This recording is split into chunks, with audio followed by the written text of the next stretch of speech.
So this is the Samsung Galaxy S26 Ultra, and I don't know if you've noticed, but it's been a pretty quiet launch this year.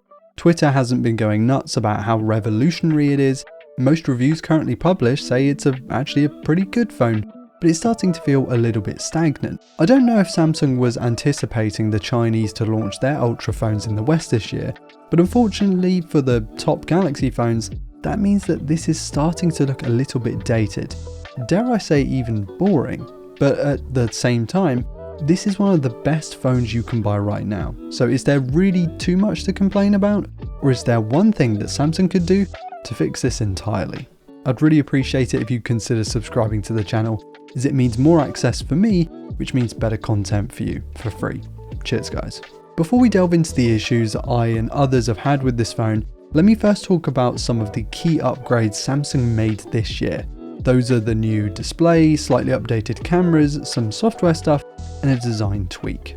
Right, the panel with the privacy display, is the headline feature of the S26 Ultra this year, and it's essentially built on a different pixel or sub-pixel layout to normal screens. This allows it to, when enabled, either block out part of or the entire display to the off-axis viewing angles, so only you or anyone sat directly in front of it can really see that cheeky notification. It's a unique feature that I think will have some appeal to the general public because of obviously privacy concerns, data breaches. No, this isn't a segue to any kind of VPN sponsor, but being so prevalent at the moment, you can kind of understand why people might like that feature.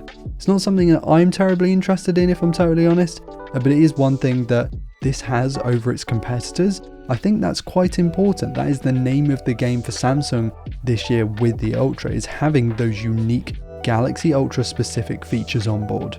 Otherwise, the display is stonking, it's fast, it's bright, it's sharp. You already know just how good Samsung is at making displays and implementing them into the phones. This is well calibrated, it's punchy, it's vibrant, and now with a little bit softer corners as well, which I have to admit I'm not the biggest fan of. I did prefer the more squared off corners, like with the S23 Ultra for example. But to be honest, this isn't a deal breaker for me. There have been some changes to the chassis itself, like now it's using aluminium instead of the titanium that it was on before. It's a slightly slimmer and a lighter profile, though not something you can really tell side by side. And the S Pen can now only go in one way because of course those corners are much more rounded. Surprisingly, Samsung has still omitted Qi 2 wireless charging magnets in this phone. Now your favourite tech reviewer might go, oh that's awful. I never charge my phone wirelessly anyway, so it is going to depend on who you are as to whether that's important. If it is important, you can still pick up a case that has the magnets aligned in it. So you can still charge it wirelessly anyway, but with a case that has the magnets in it, they will be aligned so that you can just use like a fast charging MagSafe like puck on there. Then there's the raised camera platform, similar to what we had with the S25 Edge, which is one of my favourite phones of the last few years. And to say the cameras on Samsung Ultras have stayed samey the last few years isn't exactly true, but it certainly feels like that's the case. Whilst I believe the S26 Ultra's main and 5x telephoto use the same sensors underneath them as the last two generations, they are now fitted with brighter, faster lenses.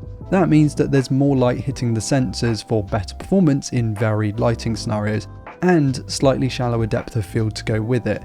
What does this all translate to in the real world, I hear you ask? Well, not much. The S26 Ultra's cameras take good photos and videos, but ones that you might be forgiven for thinking were actually taken with like last year's phone or even the S24 Ultra. Actually, you could make a case that 1x camera is samey to the S23 Ultra as well. And to be totally honest, it's not necessarily a bad thing, but it does pull the whole phone's Ultra moniker into question because these are not Ultra class cameras, at least anything outside of the 1x. This is a pro level camera setup, a very good, very versatile camera setup, but one that isn't world class, not able to compete with those Chinese Ultras that I mentioned before, which have significantly more powerful hardware. I just so happen to really like the way that modern Samsung Galaxy cameras are set up software wise. The app is really clean with heaps of detail, settings to fiddle with if you want, or you can keep all of that in auto mode and just go and take normal point and shoot photos. There's typically a good amount of color and contrast in Galaxy samples, along with some pretty decent detail, even past 5 times, zooming into sort of 20 to 30 times, you can still pull pretty usable images out of this thing, depending on the lighting scenario, of course. For some people, the shots might come across a little over sharpened, particularly when you take pictures of things like trees. There's direct comparisons here with Xiaomi's Ultra. You can really tell just how cranked up that sharpness is. Samsung does have a habit of doing this kind of clinical processing, but at a glance it's kind of, I don't know, it's going to depend on you, I think, as to whether you prefer these samples or others. I did have a few issues with close focus where it kind of switched to the ultra wide, and then other times where the focus was just not working at all until I completely reset the app. I don't want to disregard this as a poor smartphone camera in its entirety, because for me it's one of the best mainstream options, definitely up there with the Pixel Pro XL and the iPhone Pro Max, but it's no Ultra. This isn't competing with Xiaomi, Oppo or Vivo, though it is able to pull some uncanny horizon leveling techniques in the software. It's a pretty good party trick for 5 minutes and then you promptly forget about it, although I imagine if you have kids and dogs and cats that run a lot, maybe you're going to get more use out of this stuff. Samsung's APV codec, designed to compete directly with Apple's iPhone ProRes and ProRes RAW setups, is actually very cool, and via the Blackmagic camera app, you can then shoot OpenGate, which is also brilliant. This is getting close to Apple. It's 422 10-bit. It's an absolute dick to edit, honestly. My computer did not like this footage, but it does look stunning. It's really powerful, and I'm so glad that Samsung has gone out and made this codec to compete with the Apple ProRes settings. That said, Samsung's One UI 8.5 is probably the best software package on a smartphone.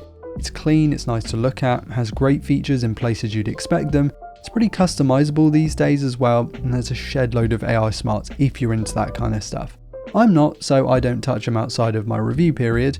Oh, and Samsung continues to promise 7 years of software updates to this thing, which should see you until 2033. That's pretty good. I think most people should be absolutely fine with the battery life and performance on offer here, even if the former hasn't seen a change in some time. 5000 mAh is not a lot of battery in 2026 for a phone as beastly as this in terms of size and specification. I mean, the OnePlus 15's battery is almost half extra. It's almost 50% larger. But on the flip side of the coin, most people charge their phones overnight. They only need a day out of this. And I would find it pretty difficult to get this phone all the way down to 0 before bedtime. I mean, I literally never did it. And in my review period, there's lots of benchmarking and playing games on high settings. I couldn't kill this in a day. So though it definitely isn't at the capacity of most other Ultra phones, I still think it's definitely going to be good enough battery life for the next 3, 4, 5 years. For my lighter usage, I get 2 days out of this thing. It's absolutely fine. The lack of Qi2 magnets might be a deal breaker to some, but I just plug my phone in the old fashioned way. And 60 watts, I actually do feel like I get a slightly faster charge out of this thing compared to previous Samsungs, though it's definitely not the crazy 120 watt charging out of OnePlus. Most phones, particularly the ones aimed at the high ends like this one, are fast enough, and the Snapdragon 8 Elite Gen 5 4 Galaxy in here is just that. One of the fastest phones around. Not that you're really likely to notice a difference between this and last year's model or even the year before that. I feel like a bit of a broken record at that point because I'm saying the same thing about different aspects of this phone. It's definitely a very strong aspect of this, the performance, but it's also the case for many other phones that use the same chipset. It's kind of not too different from others in that respect. The S Pen and Dex though, they're definitely more unique features for Galaxies, or at least for now, because something's about to change. Google has put in some serious work to build a desktop experience for Pixels that I think is going to quite easily compete with Dex. That could make this feature a little less exciting, it not being particularly just for Samsung phones. Though I'm going to be totally honest, I don't know anyone who's ever used Dex outside of YouTubers, so I'm not sure if it's going to make a real difference to consumers. For me, it's the sprout of the future of computing, but I guess we'll see how this sort of mobile phone desktop experience goes for Google. The stylus, however, that is a Samsung staple, and I do know a decent amount of people who rely on one of those day to day. Signing documents, drawing up quick and dirty plans, annotating things. It's just one of those things where you either love it and use it all the time, or you've never used it since you bought your phone. So I could see a world where someone would switch allegiance to maybe Apple, Google, or whatever because they don't use the S Pen, and I think that's fair enough. They have nerfed the S Pen in recent years. I just really hope they don't get rid of it entirely because it's a staple of these things. And I think if they did get rid of it, there would just be many fewer reasons to buy one of these over an iPhone for most people. Because the S26 Ultra starts at near enough 1300 quid. Is it justified? Well, it does have a great array of software and hardware features, and there is a case to be made that this is one of the most complete Android packages right now, especially when you take into account its availability, long-term software support, and its unique properties. It cannot compete with the Chinese Ultra phones in battery life, charging, camera hardware, and even processing in many scenarios. I'd even argue that the storage of the S26 Ultra should be 512 gigs from the start, because you can get many a Chinese SKU for a similar price or even less with 512 gigabytes. But as a phone on its own, the S26 Ultra is still very capable and one that I recommend to a great many. What Samsung should have done is call this phone the Pro model, the Samsung Galaxy S26 Pro, and not the Ultra. I don't know how easy that would be given that we're very deep into a product line at this point, and I think the Ultra name is doing a significant amount of the heavy lifting. I'm still constantly asked by friends and family what the best phone on the market is. Is it the iPhone Pro Max or the Galaxy Ultra? And their faces when I tell them that it's made by a company called Xiaomi or Oppo is priceless. But the Galaxy Ultra name has some serious weight behind it to the general consumer, whether justified or not.